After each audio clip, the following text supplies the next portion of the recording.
തിരുവനന്തപുരം ജില്ലയിലെ തീരദേശ മേഖലയിൽ പുലർച്ചെ പോലീസിന്റെ ലഹരി പരിശോധന. പെരുമാതുറ സ്വദേശി അസറുദ്ദീനെ ലഹരി മരുന്നുമായി പോലീസ് പിടികൂടി.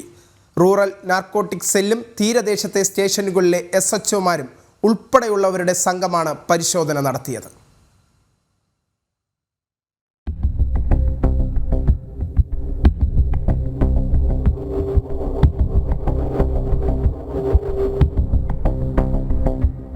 ഓപ്പറേഷൻ ഡി ഹണ്ട് വഴി ലഹരി വ്യാപനവും ഉപയോഗവും തടയാനുള്ള പരിശോധനകൾ ശക്തമാക്കുന്നതിനൊപ്പം തീരദേശ മേഖല കേന്ദ്രീകരിച്ചുള്ള പരിശോധനയും പോലീസ് ഊർജിതമാക്കി. തലസ്ഥാനത്ത് ലഹരി ഉപയോഗം വർദ്ധിച്ച സാഹചര്യത്തിലാണ് തിരുവനന്തപുരം റൂറൽ ജില്ലാ പോലീസ് മേധാവിയുടെ നിർദ്ദേശത്തെ തുടർന്ന് പരിശോധന ശക്തമാക്കിയത്.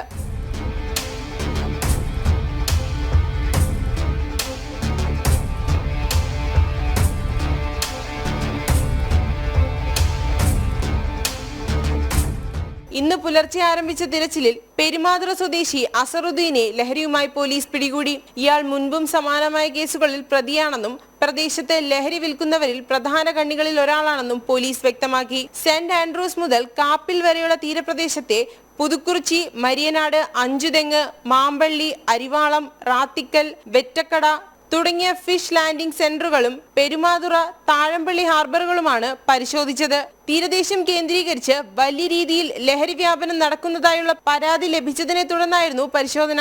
Rural narcotic cell DySP, Varkala DySP, തീരദേശത്തെ സ്റ്റേഷനുകളിലെ SHOമാർ, വർക്കല ഡിവിഷനിലെ പോലീസ് ഉദ്യോഗസ്ഥർ, ഡാൻസാഫ് ഉദ്യോഗസ്ഥർ, ഡോഗ് സ്ക്വാഡ്, മറൈൻ എൻഫോഴ്സ്മെന്റ് എന്നിവർ സംയുക്തമായാണ് പരിശോധന നടത്തിയത്. ജനം, തിരുവനന്തപുരം.